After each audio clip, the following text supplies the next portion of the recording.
Mesdames et messieurs, bienvenue à votre magazine d'information L'actualité avec. Aujourd'hui, nous recevons pour vous le conseiller du président de la République chargé de la jeunesse et des sports, M. Touré Mamadou. Avec lui, nous allons parler de la politique de promotion de la jeunesse estudiantine du président de la République, sa vision, ses projets pour la jeunesse estudiantine ivoirienne. Merci M. Touré d'avoir répondu à notre invitation. Bien, merci de m'avoir invité. Alors vous êtes conseiller du président de la République chargé de la jeunesse et des sports. Est-ce une tâche difficile? Je dirais, dans le contexte actuel et vu tout ce que nous avons vécu, oui, être conseiller d'un président de la République, surtout d'Alassane Ouattara, nécessite beaucoup de boulot, beaucoup de travail. Surtout qu'à la différence des conseillers antérieurs, vous avez aujourd'hui des conseillers sectoriels techniques qui suivent donc des dossiers techniques dans différents domaines de compétences. Et donc, mais c'est aussi un travail exaltant.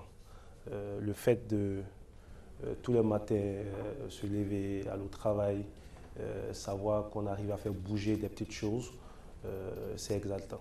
D'accord, c'est exaltant, mais en même temps, la tâche est lourde, difficile, vous l'avez dit tantôt. Comment vous travaillez? Qu'est-ce que vous faites exactement? Mais globalement, les conseillers à la présidence sont chargés de veiller à l'application du programme présidentiel, aussi bien dans l'esprit que dans la lettre. Le président de la République a pris des engagements vis-à-vis des Ivoiriens. Ils veulent juger sur le respect de ces engagements. C'est pour cela qu'il s'est donc doté d'une équipe qui travaille en bonne intelligence avec toutes les institutions qui sont chargées donc de mettre en œuvre son programme présidentiel.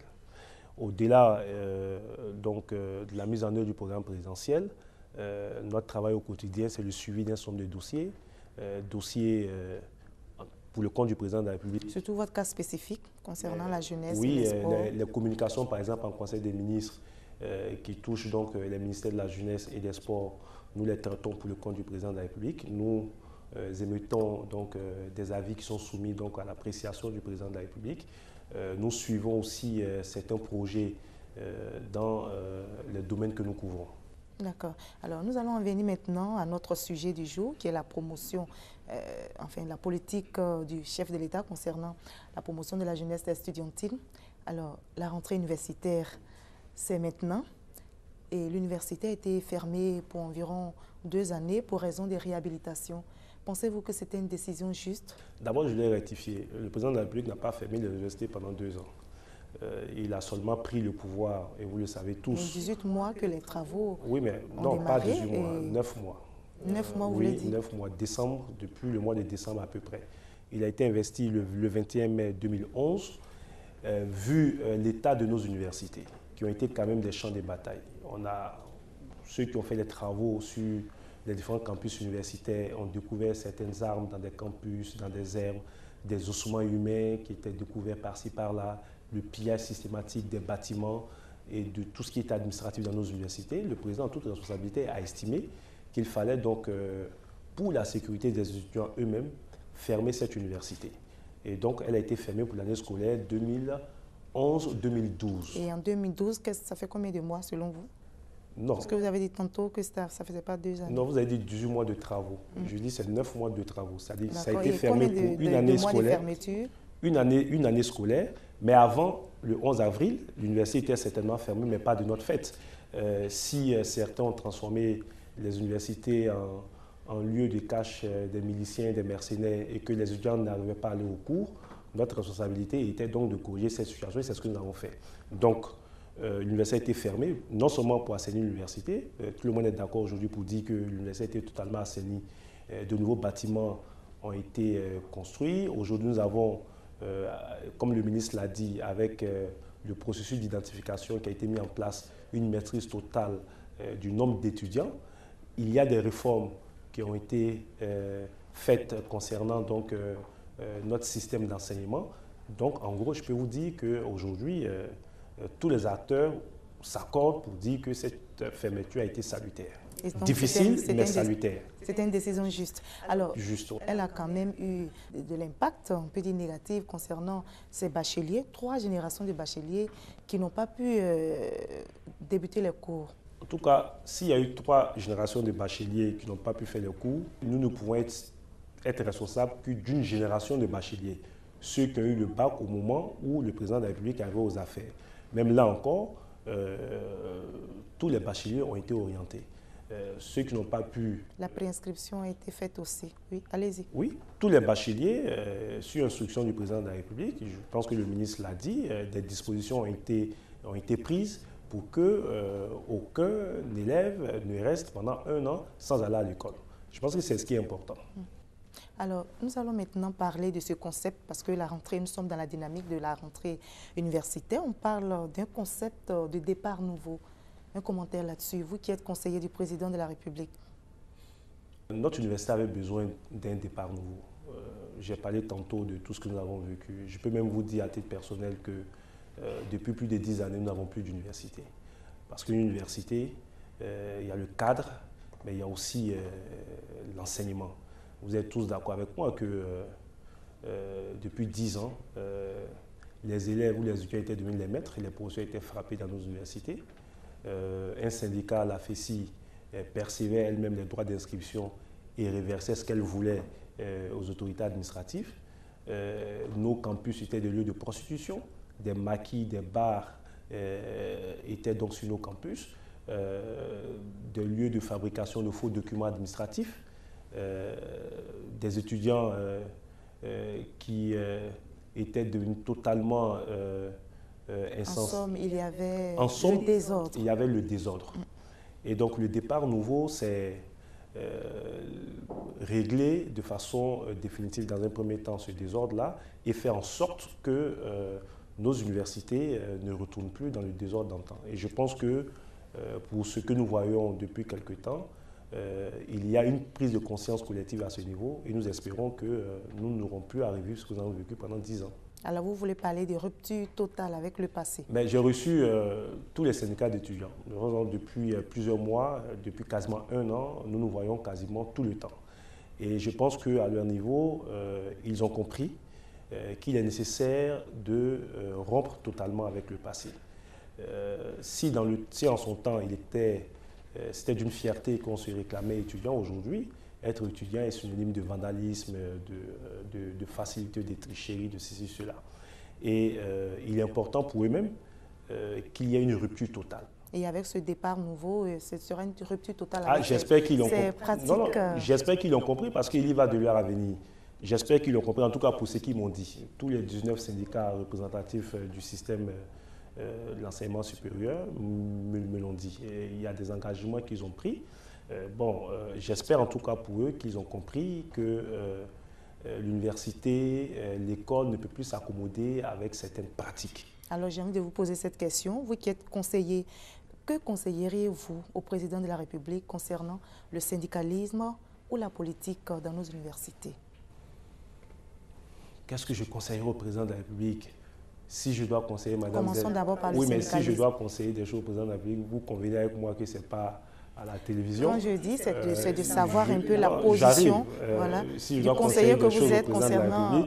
Ça sera certainement quand je serai à mon bureau et que j'utilisais donc les voix. On aimerait savoir votre position là-dessus. Mais ma position personnelle, je l'ai exprimée à plusieurs de nos rencontres. J'ai eu la chance de faire des études à l'extérieur. Et à la faveur aussi donc, de cette ouverture, nous avons fait venir avec l'aide et l'accord du ministère de l'Enseignement supérieur des étudiants français qui ont dit à leurs homologues ivoiriens qu'une loi interdit en France les activités politiques sur les universités. Les politiques sont interdits d'activités sur les universités, dans les universités, pardon. Et donc, on peut faire du syndicalisme sans forcément vouloir faire de la politique. Et il est important pour les étudiants eux-mêmes, mais surtout pour les hommes politiques, qu'ils laissent les étudiants vaquer à leurs études. Nous avons eu un système scolaire trop politisé ces 10 ou 15 dernières années. Nous espérons qu'avec le départ nouveau, il y aura une rupture aussi à ce niveau. Que les étudiants qui veulent, et c'est ce que je leur dis toujours, qui veulent faire de la politique, aillent faire de la politique en dehors des universités. Que les partis politiques qui veulent avoir des adhérents aillent à la recherche de ces adhérents en dehors des universités et que l'université soit un lieu neutre. Mais on ne peut pas parler des partis politiques, on ne peut pas parler des étudiants sans parler des enseignants. Madame, nous avons tous été étudiants dans cette université.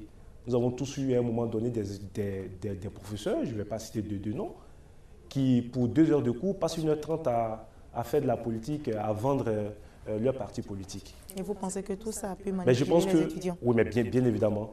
Un étudiant, c'est un jeune dont l'éducation se fait pendant donc, 7 ans d'études et qui peut être influencé d'une manière ou d'une autre par l'apprenant. Donc il faut aussi que les professeurs observent une totale neutralité. Les convictions politiques en dehors des universités. Les pays qui comptent dans le monde, où les débats politiques sont beaucoup plus élevés que chez nous, qui font mieux la politique que chez nous, mais dans ces pays-là, les enseignants savent quelle est leur limite. Je vais dire, la politique en dehors des universités, la neutralité totale lors donc, de la transmission donc, du savoir lors des cours. Alors, vous dites oui donc, au syndicalisme dans nos universités, mais non à la politique. On vous a saisi? Oui, pour le président de la République, tant que les organisations syndicales fonctionnent en respectant les règles de la société et tant qu'ils agissent pour la promotion ou la défense des intérêts des étudiants, ils ont le droit donc d'exercer leurs activités. Mais ce que nous ne voulons plus, c'est du banditisme à grande échelle donc dans nos écoles, dans nos universités. Et je pense que même la FESI, puisque l'actuel secrétaire général de la FESI, Mian, nous l'a dit il y a quelque temps, même la FESI a compris, et je l'espère que c'est sincère, que l'État ne peut plus s'accommoder avec une forme de banditisme qui a existé dans ce pays pendant ces années. Quand nous regardons la réhabilitation de nos universités, on décèle déjà la volonté du président de la République d'offrir de meilleures conditions d'études aux étudiants. Mais le président de la République avait aussi annoncé la création d'un certain nombre d'universités. Que répondez-vous? Le ministre de l'Enseignement supérieur a dit, on a tous écouté à la télévision en direct, en dehors donc de l'université Houphouët-Boigny d'Abidjan, l'université Alassane Ouattara de Boaké, Nangar-Bourgois, donc de Daboua-Djamé, Korogo et Daloa vont devenir des universités. Donc ça sera 2 universités nouvelles. Et dans le programme présidentiel, le ministre l'a dit, mais le président de la République l'avait dit lorsqu'il était à l'Ouest, une université est prévue donc à Mans. Donc voilà. Ce n'est pas de simples promesses, ce sera réalisé. Vous le dites ici, devant cette jeunesse qui nous regarde. Ah, mais madame, il y a 1 an, le président avait promis donner une université digne de ce nom aux Ivoiriens. Tout le monde s'accorde à dire aujourd'hui que nous avons une université digne de ce nom.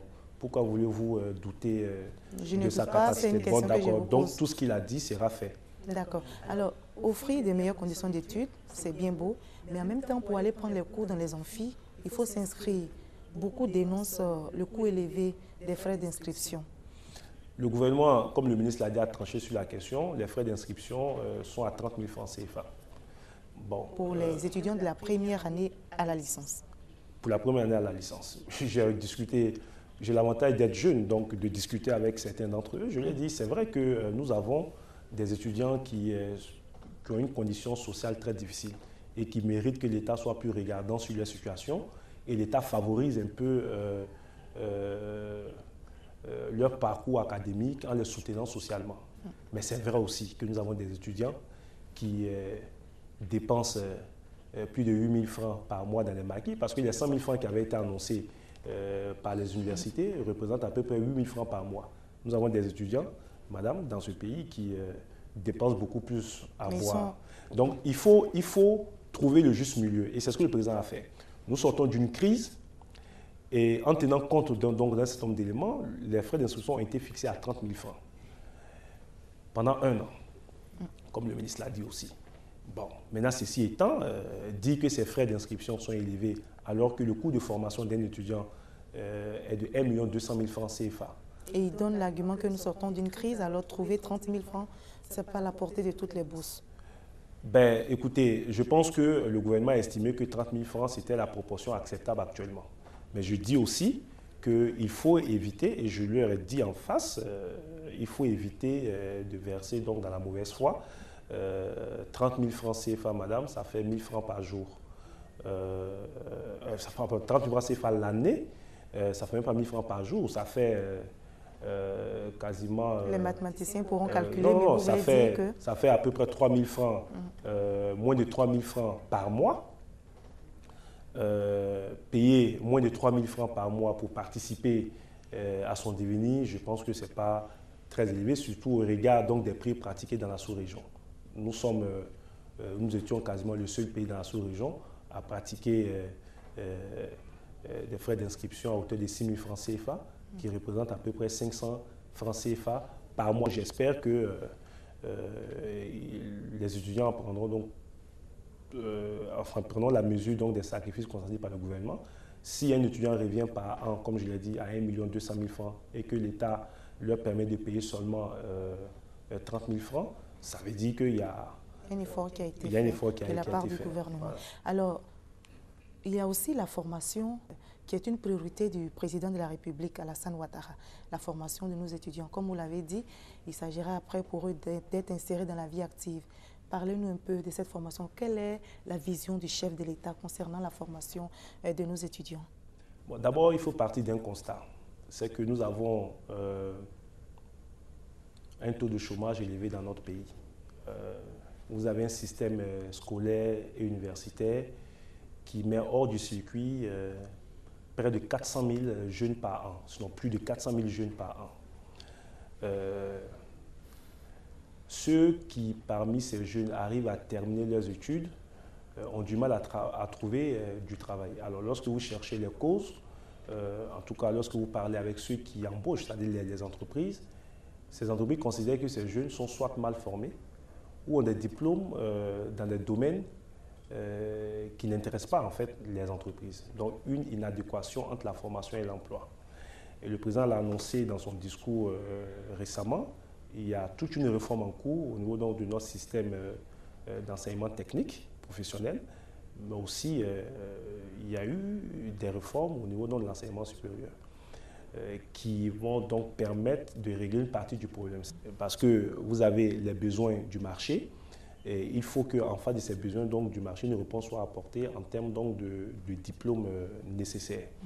Bon, et puis, bien évidemment, les jeunes qui n'ont pas de diplômes, qui sont sortis donc, du circuit, il y a un certain nombre donc, de projets qui ont déjà commencé. Vous avez entendu parler du PDGEC, le projet Emploi Jeune Développement donc, des compétences, qui permettra donc de mettre au travail un certain nombre de jeunes à travers les travaux de haute intensité de main-d'œuvre, qui permettra aussi à des jeunes d'apprendre certains métiers. Il y aura aussi des projets pour permettre aux jeunes de s'installer aussi dans le secteur informel. Nous allons en venir tout à l'heure concernant l'insertion des étudiants qui ont fini leur formation dans la vie active. Mais je voudrais qu'on retourne encore à l'université. L'un des problèmes de nos étudiants, c'est le problème de logement. Quelle est la vision du chef de l'État concernant cette question? Mais le chef de l'État a une vision globale, c'est-à-dire il faut que nos étudiants soient dans les meilleures conditions. Bien sûr, en fonction des possibilités de l'État. Et je pense que des efforts ont été faits. Les différentes cités sur le campus ont été réhabilitées. Le ministre a annoncé que pour les prochains mois, les autres cités universitaires seront réhabilitées. Mais la question de logement de nos étudiants ne doit pas faire perdre de vue que c'est un problème qui n'est pas spécifique à la Côte d'Ivoire. Lors de l'exposé des étudiants français, ceux-là nous ont fait comprendre qu'en France, il y avait très peu de résidences pour les 2 500 000 étudiants français. Et donc, il y avait certains étudiants qui recouraient donc à des résidences privées. Donc, c'est une question sur laquelle je pense que le ministère va continuer à travailler. Et vous allez conseiller cette expérience française au niveau de la Côte d'Ivoire? Pas spécialement. Je veux dire, on peut dire que chaque pays a ses réalités, mais je pense que nous allons explorer toutes les voies possibles et nous ferons des suggestions et au président et au ministre de l'Enseignement supérieur. Voilà. D'accord. Donc, ça veut dire aussi qu'il faut résoudre le problème de transport des étudiants qui ne seront pas tous logés sur le campus. Alors, mais Abidjan est quand même assez desservi en bus et puis les étudiants bénéficient quand même d'un certain nombre de facilités pour le paiement de leur carte de bus. Je crois savoir que la carte de bus est à 3 000 francs CFA, ce qui est largement en deçà du prix réel mensuel de la carte. Donc, ces mesures qui ne datent pas de maintenant visent donc à permettre aux étudiants de se déplacer plus facilement. Et je ne pense pas que cela va changer. D'accord. L'un des soucis de nos étudiants, c'est lorsqu'ils finissent leur formation, c'est d'être insérés dans la vie active. Alors, quelle est la vision du chef de l'État également? Mais la vision du chef de l'État est que chaque jeune Ivoirien ait un emploi. Mais là, je vous ai dit tantôt que le problème de chômage est aussi structurel. Vous avez, je l'ai dit tantôt, des filières dans lesquelles les jeunes sont formés qui ne répondent à aucune logique d'emploi. Ensuite, vous avez des écoles qui forment des jeunes dans des conditions pas du tout acceptables. Et ce qui fait que, donc l'un dans l'autre, que soit des jeunes, pas pour eux tous, mais pour certains, ont des diplômes dans des disciplines ou dans filières qui n'intéressent pas le monde du travail, ou bien ont des diplômes et n'ont pas eu la formation, la connaissance suffisante. Alors, comment comptez-vous résoudre cette question? Parce qu'il faut rappeler que le chef de l'État avait promis 200 000 emplois par an. 200 000. Je vous ai dit, il y a des réformes en cours. Et certaines réformes ont été déjà faites, elles seront mises en œuvre donc, à la faveur donc, de l'ouverture des universités. Nous allons intégrer le système LMD, le ministre l'a dit, dans nos différentes universités. Permettre aux étudiants de se former dans des filières qui leur permettent de travailler. Donc ça, c'est le premier. Deuxièmement, c'est l'enseignement technique et professionnel. Je vous ai dit que le président de la République a annoncé une série de réformes de notre système d'enseignement technique et professionnel pour permettre donc aux jeunes d'avoir des formations professionnelles qui leur permettent de travailler. Au-delà de ces deux aspects, parce que tout le monde, malheureusement, ne finit pas les études, tout le monde, malheureusement, n'est pas étudiant. Vous avez le gros lot des étudiants qui seront traités soit à travers les travaux de haute intensité de main-d'œuvre, soit à travers des appuis qui seront apportés à ceux qui veulent entreprendre, c'est-à-dire qui veulent aller vers l'auto-emploi, qui veulent se prendre eux-mêmes en charge. Voilà, donc je pense que d'ici quelques mois, vous aurez une meilleure lisibilité donc, sur le fruit donc, des réformes qui ont été faites ces 12 derniers mois. Monsieur Touré Mamadou, nous allons finir, malheureusement, le temps est arrivé, nous allons nous séparer, mais je voudrais que vous récapituliez, que vous résumiez la politique de promotion de la jeunesse ivoirienne concernant donc, le chef de l'État. Quelle est cette vision? Qu'est-ce que les jeunes qui vous regardent doivent retenir? La vision du président de la République, pour me résumer, c'est d'abord de permettre à chaque jeune d'avoir une bonne formation. Et ensuite, permettre à chaque jeune d'avoir un emploi. Ce n'est pas de simples projets. Je dis, vous avez parlé de la vision du président. Et pour la réalisation de cette vision, le président de la République a entrepris un certain nombre de réformes qui sont nécessaires.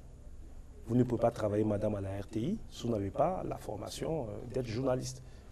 Et donc ces réformes qui vont produire leurs fruits dans les prochaines semaines et mois permettront donc de désengorger un peu le chômage donc, au niveau des jeunes. Le président de la République donc, se bat aussi, on a vu avec les universités, pour que nos étudiants soient dans les meilleures conditions. 100 milliards de francs CFA investis, c'est du jamais vu dans notre pays. Je souhaite que chaque jeune Ivoirien saisisse les opportunités qu'Alassane Ouattara est en train de leur offrir. Ils n'auront pas forcément tout le temps ce genre d'opportunités et de chances. Nous avons un président de la République qui a une conscience très élevée de ce que doit être sa jeunesse. qui croit beaucoup à l'autonomisation de la jeunesse, qui croit beaucoup à la participation de la jeunesse au processus de décision, mais cela ne peut s'adresser qu'à des jeunes responsables. Il faut que nous démontrions à Alassane Ouattara que nous sommes responsables. Il faut que les étudiants démontrent à Alassane Ouattara qu'ils sont dignes des universités qui ont été mises à leur disposition. Et c'est ce dialogue-là que je vais continuer avec eux tout le temps. Je vais vous donner une anecdote. Le président du MET, le mouvement des étudiants de France, a fait savoir à nos étudiants ivoiriens qu'ils n'ont pas un campus comme le campus de Cocody. Avec l'urbanisation aujourd'hui à Paris, vous avez des bâtiments des universités qui sont dissimulés un peu en ville. Avoir un campus universitaire avec des infrastructures sportives, ils n'en ont pas en France. Et ils ont fait savoir à nos étudiants ivoiriens qu'ils doivent mesurer la portée et la chance qu'ils ont de pouvoir aller à l'école dans de telles conditions. Et on espère aussi que les téléspectateurs qui nous regardent, tous ces téléspectateurs ont compris votre message et ont perçu la vision du chef de l'État concernant la jeunesse estudiantine ivoirienne. Merci d'avoir répondu à nos questions. Merci à vous, chers téléspectateurs, de nous avoir suivis. Je vous donne rendez-vous pour un autre numéro. Portez-vous bien.